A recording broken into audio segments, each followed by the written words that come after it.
আমরা কি বাচ্চাদেরকে মসজিদে যেতে দেই? কি করি? ধমক দেই। বিশেষ করে মুরব্বী বাবারা ধমক দেয়, রেগে যায়। সব মুরব্বীরা না, সব মুরব্বীদেরকে আমি এক পাল্লায় মাপছি না। মুরব্বী বাজানেরা যারা আছেন, বাচ্চাদেরকে মসজিদ থেকে তাড়িয়ে দিয়েন না, ধমক দিয়েন না। আজকে যে ধমক দিয়ে তাড়ায় দিছেন, আর আসবে না। ঠিক কিনা? আর আসবে না। একবার যদি তিক্ত অভিজ্ঞতা নিয়ে একটা ছোট্ট সোনামণি মসজিদ থেকে বের হয়ে যায়, তারে আর কোনোদিন মসজিদ মুখী করা যাবে না।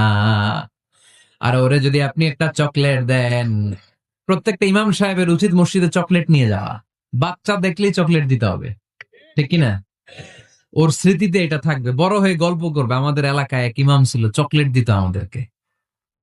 কত সুন্দর, কত সুন্দর অভিজ্ঞতা থাকবে তার। আর যদি ধমক দেন, বলবে ইমাম আছিল একটা,